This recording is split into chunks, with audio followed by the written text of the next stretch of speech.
76వ గణతంత్ర దినోత్సవం సందర్భంగా దుర్గి మండలంలోని ప్రభుత్వ ప్రైవేట్ కార్యాలయాల్లో వివిధ పాఠశాలలో ఆదివారం త్రివర్ణ జెండా రెపరెపలాడింది. తహసీల్దార్ కార్యాలయంలో తహసీల్దార్ పనీంద్ర కుమార్, ఎంపీడీఓ కార్యాలయంలో ఎంపీడీఓ విశ్వప్రసాద్, స్థానిక పోలీస్ స్టేషన్లో ఎస్ఐ సుధీర్ కుమార్, ప్రైవేట్ కార్యాలయాల్లో సంబంధిత అధికారులు, పాఠశాలలో ప్రధానోపాధ్యాయులు జెండాను ఎగురవేసి గౌరవ వందనం పొందారు. ఈ సందర్భంగా పలువురు అధికారులు మాట్లాడారు.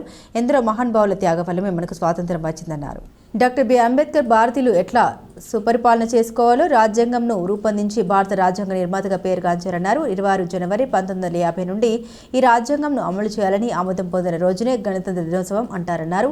ఇప్పటికి 76వ రిపబ్లిక్ డేగా మన పాలకులు జరుపుకోవడం మన అదృష్టమన్నారు. ఈ కార్యక్రమంలో MPP Sunitha Sai Shankar, ZPTC Shettipalli Yalamanda, MPTC Katakam Gopal, APO Venkateswarlu, వివిధ కార్యాలయాల సిబ్బంది, ఉపాధ్యాయులు, విద్యార్థులు, స్టేషన్ పోలీసులు పాల్గొన్నారు.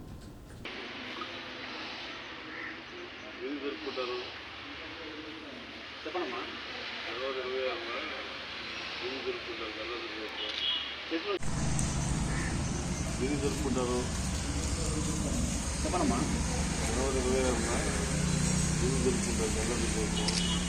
చెప్పండి. బాగా చదువుతుంది మాకు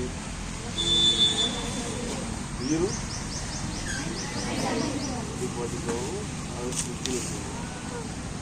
రాజ్యాంగ అమలులోకి వచ్చి ఈరోజు భారత రాజ్యాంగం ఉంది కదా, ఈరోజు సోషల్ మీడియా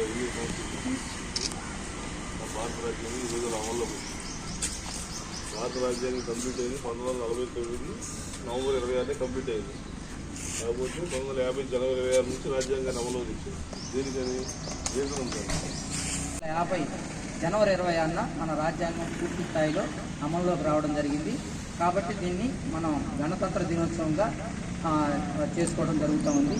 ఇక్కడ జెండాని ఆవిష్కరించడం అంటారు, అక్కడేమో జెండాని ఎగరవేయడం అంటారు, ఇక్కడేమో జెండాని ఆవిష్కరించడం అంటారు. ఇది రాష్ట్రపతి గారి చేతుల మీదుగా జెండాని ఆవిష్కరిస్తూ ఉంటారు.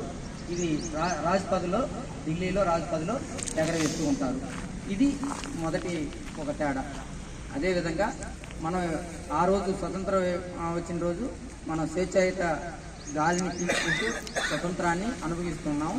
కానీ పరిపాలన కూడా 1950 తర్వాత 1950 జనవరి 26 తర్వాత మన దేశాన్ని మనమే పరిపాలించుకోవడానికి రాష్ట్రపతి గారి మీదుగా వచ్చినటువంటి రాజ్యాంగాన్ని బిఆర్ అంబేద్కర్ రచించినటువంటి రాజ్యాంగాన్ని కాబట్టి ఈ కార్యక్రమం చేసుకోవడం జరుగుతూ ఉంటుంది.